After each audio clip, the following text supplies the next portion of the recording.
Good morning, viewers. It's Thursday morning, March 2025, and I'm your host, Sunil Thakker, Sunny Talks Money. Welcome to ST Money 7 a.m. early morning news, where we provide you the latest, concise, and precise stock market wrap with accurate figures and numbers.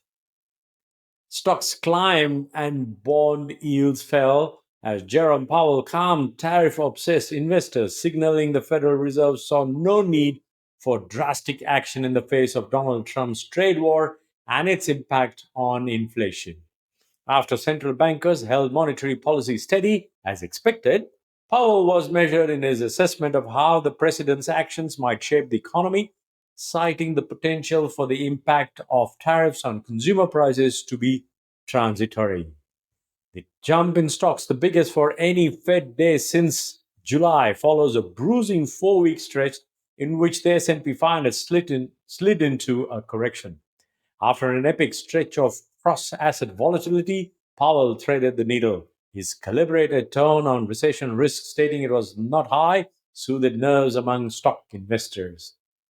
Stocks rallied despite changes to Fed forecasts that could be viewed as bearish for equities, among them a tamping down of growth expectations in 2025 and a higher estimate of inflation.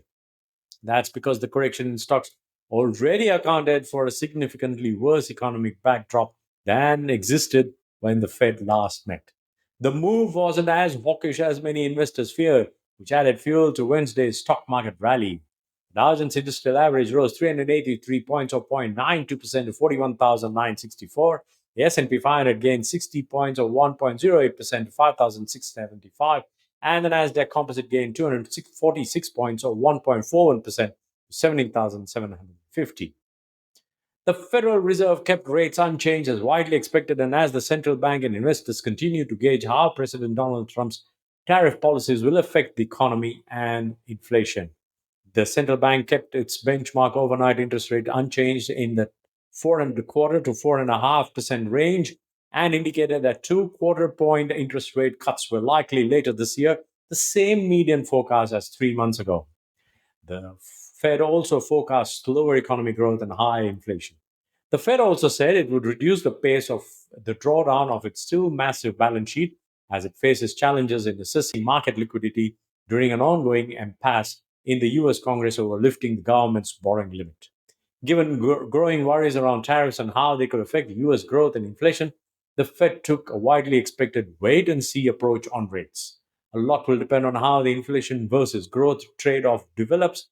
Growth may continue weakening, and then the Fed may need to cut rates more forcibly than expected. Each of the 11 S&P 500 sectors rose, led by a nearly 2% gain in consumer discretionary stocks. Multiple companies have lowered their profit outlooks, the latest being General Mills. The Pillsbury owner lowered its annual sales outlook, sending its shares 2.05% lower.